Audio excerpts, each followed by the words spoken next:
welcome back to my channel. So for today's video, we're going to be creating look number 2 with the Patrick Starrr Floral Realness collection at MAC. So last week on Friday, I posted a full review of the collection. So if you guys want to see that, go click the link around here somewhere. So today, I think I want to create a look that's going to be a bit more light. The one that I created last week was beautiful and stunning, but it was like a lot. It was like all 4 colors. So I think today I want to do something a bit more light and floral and pink. So before we get started, make sure to like and subscribe and hit the notification bell so you can know whenever I post a new video. So let's go ahead and dive right into this look. So one thing I forgot to mention in last week's video is that I am warm toned, obviously, and oftentimes when I use a blue eyeshadow, it turns into a weird muddy brown mess and it doesn't really stand out as blue. It just kind of gets dark and it makes my eyes look really small. However, this blue in this palette really pops blue. Like when I swatch it on my skin, when I put it on my eyes, it just stays as blue as in the pan, which if you are someone with warm tone and you're looking for a blue eyeshadow, this is like groundbreaking because I have a hard time finding blues that actually stay blue on my skin. So I just want to let you guys know that this blue stays blue on warm skin. So I am taking a flat brush. This is from MAC as well. I've just happened to own this for several years, probably close to a decade. And I'm going to go into the hot pink fuchsia shade. This one is called Hickey. So everything has been primed and ready to go. Today does not feel like my best eyebrow day. I had a hard time just getting them to be even. We're just going to roll with what we have today. So taking this flat brush and the hot pink shade, we're just going to place that on our lid.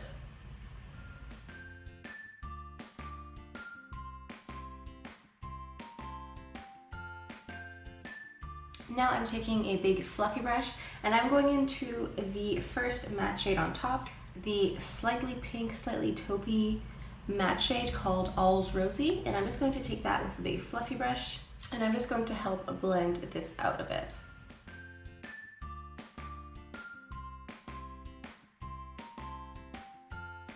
So taking the fluffy brush again, I'm just going to go dip into my hot pink shade and just buff this out. I kind of just want there to be like pink everywhere, but not, I just don't want any harsh lines. Like I want everything to be smooth, just everything to transition really nice. Going back in with my flat brush and into the hot pink shade. And I'm going a little bit over top here. So keeping my eye open, I'm just going to tap it here.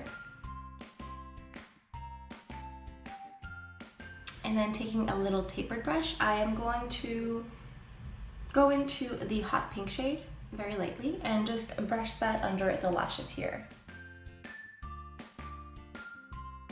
And taking another clean blending brush, I'm going into the taupey pink shade. I don't know what to call it. The one that's called All Is Rosy. Is that what it's called? All's Rosy, that one. And I'm just going to take that and just blend that out. So taking a clean blending brush, I'm just going here between my brow and the color and just making sure that everything just looks smooth and effortless. So now I'm going to move on to the other eye really quickly. Okay, so I will tightline my eyes with a black waterproof liner. I like the way this looks as is, and go in with lots of mascara. Now I'm going to do my face off iPhone really quickly and come back. Okay, so now I'm going to go back into this palette and I'm going to use this shimmer shade and I'm going to place this in the inner corner here and to highlight the brow bone.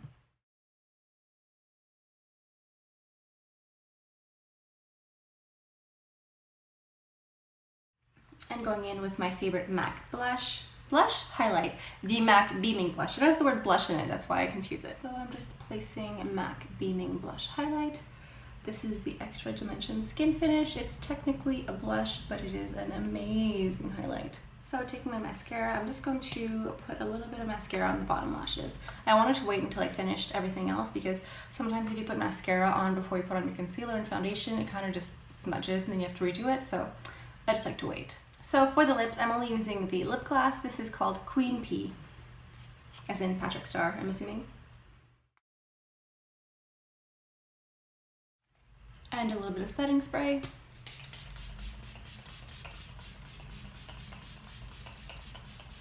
Alright guys, there you guys go. This is look number 2 using the Patrick Starrr for MAC. This is the Miso Fleek kit. I hope you guys enjoyed this video. I hope you guys got some inspiration for your makeup looks at home. You could create this look with this palette here, or if you have something similar at home, you could do the same thing. If you just use one matte and one shimmer shade that are kind of the same color, like either pinks or blues or browns or whatever you could do, you could recreate something very similar with like these techniques, like using a matte and a shimmer and just blending it out. You could create something very similar at home. So on Friday's video, some of you guys had commented that you purchased the kit online and you were anxiously waiting to get it. You guys that purchased the other kit, Miso Chic, let me know down in the comments how the makeup looks are going, how are the swatches, do you guys like the colors? Let me know down in the comments what your thoughts on either one of these collections are. So before we go, make sure to like and subscribe and hit the notification bell so you can know whenever I post a new video. So I think this is all I have for you guys for today, so I will see you guys on Friday. Bye!